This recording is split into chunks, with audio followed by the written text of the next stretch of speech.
Vador, création d'annonces AdWords 2. Une fois que vous avez créé votre campagne, comme nous l'avons vu précédemment lors de la vidéo numéro 1, eh bien vous pouvez créer des annonces. Ces annonces peuvent être textuelles, mais également d'autres formes. Nous allons nous concentrer sur les annonces textuelles qui sont les plus courantes, puisque ce sont celles utilisées par le moteur de recherche. Vous avez une partie titre et sur le côté droit, vous avez les deux types de présentation que vont prendre vos annonces. Vous voyez que la partie titre est la plus importante puisqu'elle est mise en avant. Et n'oubliez pas les extensions d'annonces qui permettront d'optimiser l'efficacité de votre système global. Alors, une astuce importante, c'est la balise keyword. La balise keyword va en fait vous permettre d'utiliser les mots tels que tapés par mots et expressions tels que tapés par les internautes. Et ça va les remettre là où vous avez mis la balise keyword. Cette balise keyword, vous allez la faire tout d'abord avec un K majuscule pour dire que le premier mot que vous reprenez des internautes est en majuscule et un W majuscule pour que le deuxième mot, s'il y en a plusieurs dans l'expression, eh bien soit également en majuscule.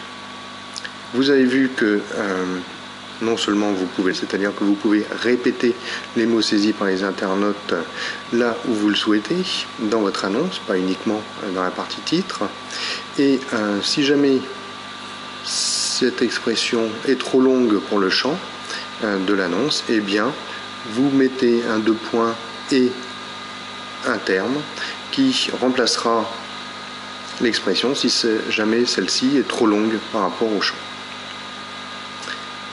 Ce qui est très important au niveau des annonces, c'est qu'il faut mettre des termes distincts dans les lignes de description 1 et 2. C'est-à-dire que vous avez vos arguments commerciaux, et vos arguments commerciaux, vous allez les tester en mettant les différentes annonces en compétition par la suite. Vous mettez bien une URL à afficher, mais également vous faites bien attention de personnaliser au maximum votre page d'atterrissage. Ainsi, et nous pourrons le voir par la suite, vous pouvez lier des pages d'atterrissage avec des mots-clés. Ce qui fait que si par exemple vous achetez hôtel calme, eh bien vous pourrez faire arriver vos internautes sur une page qui met en avant le calme de votre hôtel.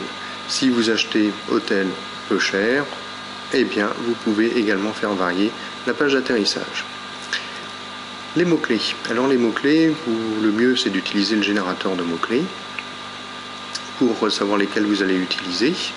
Alors un élément très important, on insistera également sur la vidéo liée au générateur de mots-clés, c'est en fait les typologies de mots-clés.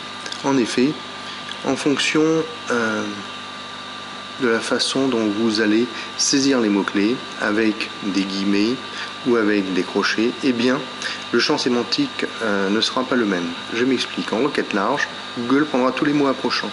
Avec des guillemets, Google prendra les personnes ayant au moins tapé ces termes. Il pourra y en avoir avant, entre et après, mais au moins ils auront tapé ces termes.